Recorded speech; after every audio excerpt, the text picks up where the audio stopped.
നമസ്കാരം. മലയാളി വാർത്തയിലേക്ക് സ്വാഗതം. കൗമാരക്കാർക്കിടയിൽ ആത്മഹത്യാ തോത് വർദ്ധിക്കുകയാണ്.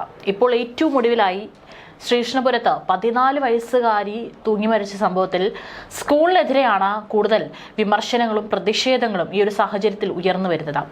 നാട്ടുകാർ അടക്കമുള്ളവർ സ്കൂളിലെത്തി പ്രതിഷേധിച്ചതോടെ പോലീസിന് സംഭവത്തിൽ ഇടപെടേണ്ടി വന്നിരിക്കുകയാണ്. 9ാം ക്ലാസ്സുകാരിയായ ആഷിർ നന്ദയാണ് തൂങ്ങി മരിച്ചിരിക്കുന്നത്.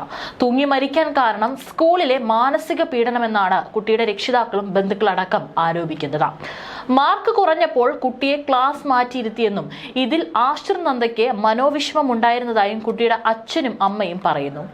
ശ്രീകൃഷ്ണപുരം സെന്റ് ഡൊമിനിക് സ്കൂളിനെതിരെയാണ് ബന്ധുക്കൾ ആരോപണം ഉന്നയിക്കുന്നത്. തച്ചനാട്ടുകാര പാലോട് ചോളോട് ചെങ്ങളിക്കുഴിയിൽ ആഷിർ നന്ദയാണ് കഴിഞ്ഞ ദിവസം തൂങ്ങി മരിച്ച നിലയിൽ കണ്ടെത്തിയത്.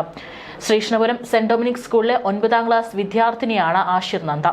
വിദ്യാർത്ഥിനിയുടെ ആത്മഹത്യയുമായി ബന്ധപ്പെട്ട് ഇപ്പോൾ സ്കൂളിൽ പ്രതിഷേധം ശക്തമാവുകയാണ്. സ്കൂൾ മാനേജ്മെന്റ് വിളിച്ച യോഗത്തിലും രക്ഷിതാക്കളുടെ പ്രതിഷേധമുണ്ടായി. യോഗത്തിൽ രക്ഷിതാക്കളും പങ്കെടുത്തിരുന്നു. ഈ യോഗത്തിലും പ്രതിഷേധം ഉടലെടുക്കുകയായിരുന്നു. ക്ലാസ് ടെസ്റ്റിൽ 1.5 മാർക്ക് കുറഞ്ഞതിന്റെ പേരിൽ കടുത്ത പീഡനമാണ് അൺഎയ്ഡഡ് സ്കൂൾ അധികൃതരിൽ നിന്നും ഏൽക്കേണ്ടി വന്നതെന്നാണ് പിതാവ് പ്രശാന്തും ബന്ധുക്കളും പറഞ്ഞിരിക്കുന്നത്. ഒന്ന് ആലോചിക്കണം, വെറും 1.5 മാർക്കിന്റെ വ്യത്യാസത്തിനാണ് അല്ലെങ്കിൽ 1.5 മാർക്ക് കുറഞ്ഞതിനാണ് അധ്യാപകർ തങ്ങളുടെ കുട്ടിയെ മാനസികമായി പീഡിപ്പിച്ചു എന്ന് കുട്ടിയുടെ അച്ഛനും ബന്ധുക്കളും ആരോപിച്ചുകൊണ്ട് രംഗത്തേക്ക് വരുന്നത്. 8ാം ക്ലാസ്സിലേക്ക് മടങ്ങാൻ തയ്യാറാണെന്ന് കൈപ്പടയിൽ എഴുതി വാങ്ങിയതായും ഇവർ വെളിപ്പെടുത്തിയിട്ടുണ്ട്. നിലവാരം കുറഞ്ഞ കുട്ടികൾക്കായുള്ള മറ്റൊരു ക്ലാസ്സിലേക്ക് മാറ്റിയിരുത്തിയതും സുഹൃത്തുക്കളെ പിരിയേണ്ടി വന്നതാണ് കുട്ടിയെ മാനസികമായി സമ്മർദ്ദത്തിലാക്കിയിരിക്കുന്നത്. 14 വയസ്സ് മാത്രം പ്രായമുള്ള പെൺകുട്ടിയാണ് 23-ന് സ്കൂൾ വിട്ടു വന്ന ശേഷം മുറിയിൽ തൂങ്ങി മരിച്ചത്. കരഞ്ഞുകൊണ്ടാണ് സ്കൂളിൽ നിന്ന് വന്നതെന്നും ബന്ധുക്കൾ പറയുന്നുണ്ട്. തന്റെ കൂട്ടുകാരുടെ അടുത്ത് നിന്ന് മാറ്റിയതിലും ഇത്രയും ദിവസം പഠിച്ച ക്ലാസ്സിൽ നിന്ന് മാറ്റിയതിലുള്ള മാനസിക വിഷമമാണ് കുട്ടിയെ ആത്മഹത്യയിലേക്ക് തള്ളിവിട്ടതെന്നാണ് ബന്ധുക്കളും കുട്ടിയുടെ അച്ഛനും അമ്മയും രക്ഷിതാക്കളടക്കം ആരോപിച്ചുകൊണ്ട് രംഗത്ത് വരുന്നത്. വീട്ടിലുണ്ടായിരുന്ന അനുജത്തി ആര്യനന്ദയ്ക്കൊപ്പം കുറച്ചു നേരം ചിലവഴിച്ച ശേഷമാണ് മുകളിലത്തെ മുറിയിലേക്ക് കുട്ടി പോയത്. പിന്നീട് കുട്ടിയുടെ വിവരമൊന്നും ഇല്ലാതായപ്പോൾ ചെന്ന് അന്വേഷിച്ചപ്പോഴാണ് കുട്ടിയെ തൂങ്ങി മരിച്ച നിലയിൽ കണ്ടെത്തിയിരിക്കുന്നത്. കുട്ടിയുടെ പിതാവിന്റെ പരാതിയിൽ principal OP Joicy, section head Stella എന്നിവർക്കെതിരെ നാട്ടുകൽ പോലീസ് കേസെടുത്തിട്ടുണ്ട്. പ്രതിഷേധം ശക്തമായതോടെ ആരോപണ വിധേയരായ principal OP Joicy, program coordinator Stella Babu, അധ്യാപിക AT തങ്കം എന്നിവരെ മാനേജ്മെന്റ് പുറത്താക്കിയിട്ടുണ്ട്. സ്കൂളിൽ മാനസിക പീഡനം ഉണ്ടായിട്ടില്ലെന്നും പരീക്ഷയിൽ മാർക്ക് കുറയുമ്പോൾ അതിനെ മറികടക്കാനും നില മെച്ചപ്പെടുത്താനും പ്രത്യേക ക്ലാസ് നൽകാറുണ്ടെന്ന് അധ്യാപകരും മാനേജ്മെന്റും പ്രതികരിച്ചിട്ടുണ്ട്. ബന്ധുക്കളും SFIയുടെയും MSFന്റെയും പ്രവർത്തകരും മറ്റ് രക്ഷിതാക്കളും നാട്ടുകാരും ഇന്നലെ സ്കൂളിൽ പ്രതിഷേധിച്ചിട്ടുണ്ട്. വിദ്യാർത്ഥികൾ ക്ലാസുകൾ ബഹിഷ്കരിച്ചിട്ടുണ്ട്. ഏതായാലും ഇപ്പോൾ വലിയ രീതിയിലുള്ള പോലീസ് അടക്കം കേസെടുത്ത് പ്രതിഷേധമാണ് സ്കൂളിൽ അരങ്ങേറിക്കൊണ്ടിരിക്കുന്നത്. സ്കൂൾ അധികൃതരുടെ തെറ്റാണെന്നാണ് രക്ഷിതാക്കളടക്കം പൂർണ്ണമായും പറഞ്ഞുകൊണ്ട് രംഗത്ത് വരുന്നത്. എന്നാൽ ഇത് സ്കൂളിൽ നടക്കുന്ന ഒരു സ്വാഭാവിക നടപടി മാത്രമാണ്. മാർക്ക് കുറഞ്ഞ കുട്ടികളെ വീണ്ടും മാർക്ക് കൂടാനും അതുപോലെ തന്നെ ഈ അല്പം കൂടി പാഠ്യവിഷയങ്ങളിൽ ശ്രദ്ധിക്കാനായിട്ടാണ് ഇത്തരത്തിൽ മറ്റു ക്ലാസ്സിലേക്ക് മാറ്റുന്നത് പോലുള്ള കാര്യങ്ങൾ നടത്താറുള്ളത് എന്നാണ് സ്കൂൾ മാനേജ്മെന്റും പറഞ്ഞുകൊണ്ട് രംഗത്ത് വരുന്നത്. ഇപ്പോൾ കേരളത്തിലടക്കം നോക്കുകയാണെങ്കിൽ, കഴിഞ്ഞ വർഷങ്ങളിലടക്കം നോക്കുകയാണെങ്കിൽ ധാരാളം പ്രത്യേകിച്ച് കൗമാരപ്രായക്കാരായിട്ടുള്ള കുട്ടികൾ ഇത്തരത്തിൽ സ്കൂളിലുള്ള പരീക്ഷാ പേടി, മാർക്ക് കുറയുമോ എന്നുള്ള പേടി, തോറ്റാലുള്ള പേടിയിലൊക്കെ തന്നെ ആത്മഹത്യ ചെയ്യുന്ന വാർത്തകൾ ദിനം പ്രതി വർദ്ധിച്ചുകൊണ്ടിരിക്കുന്നത് നമുക്ക് കാണാനായിട്ട് സാധിക്കുന്നുണ്ട്. ഈ ഒരു സാഹചര്യത്തിൽ പല കാരണങ്ങളുണ്ടാവാം. പരീക്ഷാ പേടി, അല്ലെങ്കിൽ മാർക്ക് കുറയുമോ എന്നുള്ളൊരു പേടി, അതുപോലെ തന്നെ പ്രണയ നൈരാശ്യം, വീട്ടുകാർ വഴക്ക് പറഞ്ഞാലുള്ള പ്രശ്നങ്ങൾ, ഇതൊക്കെ തന്നെയായിരിക്കും ഒരു ആത്മഹത്യയിലേക്ക് നയിക്കുന്നതിനുള്ള കാരണം എന്ന് പറയുന്നത്. പക്ഷേ ഇതെല്ലാം തന്നെ നമ്മളെ ആത്മഹത്യ ചെയ്യാൻ ഒരു കാഞ്ചു വലിക്കുന്ന ഒരു റീസൺ മാത്രമാണ്. പക്ഷെ ഇതിനൊക്കെ പുറകിൽ മാനസിക സമ്മർദ്ദം തന്നെയാണ് യഥാർത്ഥത്തിൽ ആത്മഹത്യയിലേക്ക് ഒരാളെ നയിക്കുന്നതിനുള്ള കാരണം എന്ന് പറയുന്നത്. പ്രത്യേകിച്ച് ഈ കുട്ടികളോ കൗമാരക്കാരോ സാധാരണയായി ആത്മഹത്യാ സാധ്യത കൂടുതലാണ് കാണിക്കാറുള്ളത്. ഈ പെരുമാറ്റത്തിൽ പെട്ടെന്നുള്ള മാറ്റങ്ങൾ, സുഹൃത്തുക്കളുമായും കുടുംബാംഗങ്ങളുമായുള്ള ബന്ധം വേണ്ടാന്ന് വയ്ക്കുക, അവർ ആസ്വദിച്ചിരുന്ന പ്രവർത്തനങ്ങൾ അല്ലെങ്കിൽ ഏതെങ്കിലും തരത്തിലുള്ള ഹോബീസ് ഉണ്ടെങ്കിൽ അതൊക്കെ തന്നെ അതിനോടുള്ള താല്പര്യം നഷ്ടപ്പെടുന്നു.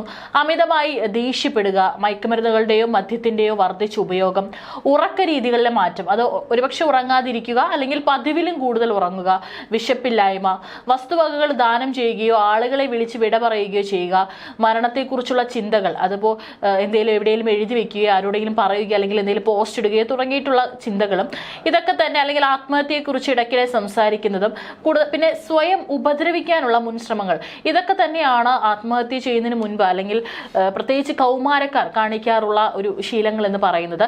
ഇതൊക്കെ തന്നെ കണ്ടുപിടിക്കേണ്ടത്, അവരുടെ സ്വഭാവത്തിലുണ്ടാകുന്ന ചെറിയ മാറ്റങ്ങളടക്കം നിരീക്ഷിക്കേണ്ടതും അതിനുള്ള ഒരു പ്രതിവിധി കണ്ടെത്തേണ്ടതും അവരുമായി ഏറ്റവും അടുത്ത് നിൽക്കുന്ന രക്ഷിതാക്കളോ അല്ലെങ്കിൽ സ്കൂളിൽ അവരുടെ ക്ലാസ് അധ്യാപികയോ അല്ലെങ്കിൽ ഏറ്റവും അടുത്ത സുഹൃത്തുക്കളോ ഒക്കെ തന്നെയാണ് ഇത് കണ്ടെത്തി അല്ലെങ്കിൽ അവർക്കൊരു പരിഹാരം പറഞ്ഞു കൊടുക്കേണ്ടത്, അല്ലെങ്കിൽ കൃത്യമായിട്ട് ആരെയാണ് അറിയിക്കേണ്ടത് അവരെ അറിയിക്കാനും ശ്രമിക്കേണ്ടത്.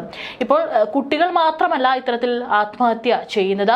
കുടുംബ പ്രശ്നങ്ങൾ കാരണമുള്ള ആത്മഹത്യകൾ സംസ്ഥാനത്ത് വർദ്ധിക്കുന്നതായിട്ടുള്ള റിപ്പോർട്ടുകൾ ഈ വർഷം തന്നെ പുറത്തു വന്നിട്ടുണ്ടായിരുന്നു. ഈ വർഷം 2025 ഏകദേശം 1847 പേരാണ് ഇത്തരത്തിൽ പല കാരണങ്ങൾ കൊണ്ട് നമ്മുടെ കേരളത്തിൽ മാത്രം ജീവൻ ഒടുക്കിയിട്ടുള്ളത്. കഴിഞ്ഞ വർഷം ഇത് 10,779 ആയിരുന്നു. സംസ്ഥാനത്ത് ദിവസവും 500-ലേറെ ആത്മഹത്യാ ശ്രമവും നടക്കുന്നുണ്ടെന്നാണ് റിപ്പോർട്ടുകൾ. കുടുംബത്തോടെ ജീവൻ ഒടുക്കുന്ന സംഭവങ്ങളും ധാരാളമായിട്ടുണ്ട്. നമ്മൾ ഒരുപാട് അത് കേട്ടിട്ടുമുണ്ട്. 2022 8,490 പേരാണ് ആത്മഹത്യ ചെയ്തിരിക്കുന്നത്.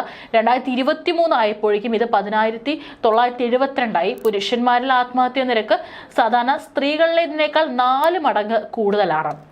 എന്നാൽ ആത്മഹത്യാ പ്രവണത കൂടുതലും കാണിക്കുന്നത് സ്ത്രീകളാണ്. കൂടുതലും തൂങ്ങിമരണമാണ് ഈ ഒരു കണക്കുകളിലെല്ലാം തന്നെ ഏറ്റവും കൂടുതലായിട്ട് റിപ്പോർട്ട് ചെയ്യപ്പെട്ടിരിക്കുന്നത്. ഈ ഗൃഹനാഥന്മാരുടെ മദ്യപാനം, ശാരീരിക ഉപദ്രവം, അവിഹിതം, സംശയം, ഈഗോ, കുടുംബം നോക്കാത്ത അവസ്ഥ എന്നിവയാണ് ഈ കുടുംബ പ്രശ്നങ്ങൾക്കൊക്കെ തന്നെ കാരണമാകുന്ന പ്രശ്നങ്ങൾ എന്ന് പറയുന്നത്. നമുക്കറിയാം, ഏറ്റവും കഴിഞ്ഞ കുറച്ച് മാസങ്ങൾക്ക് മുമ്പ് ഏറ്റവും കേരളം അടക്കം ഒന്നടങ്കം ഞെട്ടിയതാണ് കോട്ടയത്ത് ഏറ്റുമാനൂരിൽ 2 മാസത്തിനിടെ 2 സ്ത്രീകൾ അവരുടെ പെൺമക്കളുമായി ട്രെയിനിന് മുന്നിൽ ജീവൻ ഒടുക്കിയത്. അതും വളരെ ചെറിയ പ്രായത്തിലുള്ള 2 കുട്ടികളുമായിട്ടാണ്. ഇത്തരത്തിൽ മാനസികമായിട്ടുള്ള ഭർത്താവിന്റെ വീട്ടുകാരുടെ ഭാഗത്തു നിന്നുള്ള സമ്മർദ്ദം കാരണം ജീവിക്കാൻ ഒരു വഴി മുൻപിലേക്കില്ലാത്തതിന്റെ പേരിൽ ഈ പറയുന്ന 2 മക്കളെയും കൂട്ടിക്കൊണ്ട് 2 സ്ത്രീകളാണ്, 2 വീട്ടമ്മമാരാണ് ഇത്തരത്തിൽ ആത്മഹത്യ ചെയ്തത്. അത് കേരളം ഒരുപാട് ചർച്ച ചെയ്ത പ്രശ്നവുമാണ്. ഇവരുടെയൊക്കെ പിന്നിൽ സാമ്പത്തിക പ്രതിസന്ധി, വർദ്ധിക്കുന്ന ലഹരി ഉപയോഗം, പ്രണയനൈരാശ്യം, തൊഴിൽ സമ്മർദ്ദം, ഓൺലൈൻ ഗെയിം എന്നിവയും ആത്മഹത്യകൾക്ക് കാരണമാകുന്നുണ്ട്. കൗൺസിലിംഗ് സെന്ററുകളിൽ എത്തുന്ന കൗമാരക്കാരുടെയും യുവാക്കളുടെയും എണ്ണവും കൂടിയിരിക്കുകയാണ്. പക്ഷെ അത്തരത്തിൽ ഇന്ന് പല മാനസികാരോഗ്യ കേന്ദ്രങ്ങളും ഇന്നുണ്ട്. പലപ്പോഴും നമ്മൾ ആത്മഹത്യ ഒന്നിനൊരു പ്രവണതയല്ല, അത്തരത്തിൽ എന്തെങ്കിലും ഒരു ടെൻഡൻസിയോ പ്രേരണയൊക്കെ ഉണ്ടെങ്കിൽ തന്നെ ഏറ്റവും അടുത്ത ആളുകളോട് നമ്മളത് ഷെയർ ചെയ്യുക, നമ്മുടെ പ്രശ്നങ്ങൾ എന്താണെന്നുള്ളത്. എന്നിട്ടും പറ്റുന്നില്ലെങ്കിൽ മാനസികാരോഗ്യ വിദഗ്ധരുടെ ഒരു നിർദ്ദേശം തേടണം. ഇന്ന് പലർക്കും അതിനുള്ളൊരു മടിയാണ്, അത്തരത്തിൽ പോകാനുള്ളൊരു മടി. മറ്റാരെങ്കിലും അറിഞ്ഞാൽ അതൊരു നാണക്കേടായിട്ട് വിചാരിച്ച് നടക്കുന്നവരൊക്കെ തന്നെയുണ്ട്.